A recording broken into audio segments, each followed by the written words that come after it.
చమురు ఉన్నా కానీ దాన్ని అమ్ముకోలేని దుస్థితిలో వెనిజులా ఉందన్న విషయం స్పష్టమవుతుంది.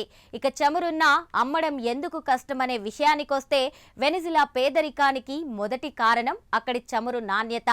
ఒరినోకో బెల్ట్లో దొరికే ఈ చమురును హెవీ క్రూడ్ ఆయిల్ అంటారు. ఇది చాలా చిక్కగా జిగటగా ఉంటుంది. దీని రిఫైనింగ్ చాలా కష్టం. ఈ చమురును భూమి నుంచి తీయడం, శుద్ధి చేయడం చాలా ఖరీదుతో కూడుకున్న పని.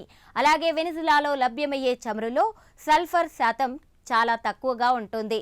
దీన్ని చమురు నుంచి వేరు చేయడానికి లేటెస్ట్ టెక్నాలజీ అవసరం. అందుకే అంతర్జాతీయ మార్కెట్లో వెనిజులా చమురుకు తక్కువ ధర వస్తుంది. నిర్వహణ లోపం, అవినీతి, కేవలం చమురు నాణ్యత మాత్రమే కాదు, ప్రభుత్వ అసమర్థత కూడా దేశాన్ని ముంచేసింది. వెనిజులా ప్రభుత్వ చమురు సంస్థలో రాజకీయ జోక్యం, అవినీతి పెరిగిపోయాయన్న వ్యాఖ్యలున్నాయి. ప్రస్తుతం చైనాకు భారీగా అప్పులున్న దేశాల్లో వెనిజువేలా ఒకటిగా మారింది.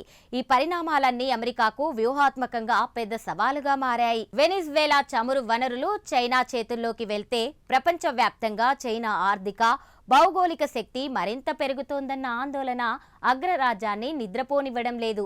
దీంతోనే ట్రంప్ సర్కార్ డ్రగ్స్ ని సాగ్గా పెట్టుకొని అటాక్కు దిగిందని అంతర్జాతీయ విశ్లేషకులు అభిప్రాయపడుతున్నారు.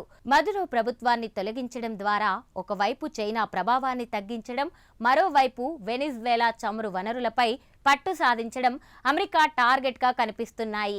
వెనిజువేలాపై దాడి అనంతరం ట్రంప్ ఇచ్చిన ఇంటర్వ్యూలలో మాదక ద్రవ్యాల అంశం కంటే చమురు వనరుల గురించే ఎక్కువగా ప్రస్తావించడం ఈ వాదనకు బలమిస్తోంది.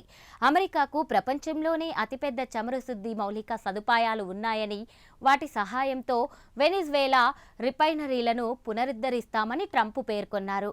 దీంతో చమురు ఉత్పత్తి, ఎగుమతులు భారీగా పెరుగుతాయని ఆయన చెప్పారు. ఈ సైనిక చర్య ప్రభావం అమెరికా స్టాక్ మార్కెట్లో వెంటనే కనిపించింది. దాడి అనంతరం అమెరికా చమురు కంపెనీల షేర్లు 11% కంటే ఎక్కువగా పెరిగాయి. చెవ్రాన్, వాలెరో, ఈవోజీ రీసోర్సెస్ వంటి దిగ్గజ కంపెనీలు ఇప్పటికే $100 బిలియన్ పైగా మార్కెట్ క్యాపిటలైజేషన్ కలిగి ఉన్నాయి.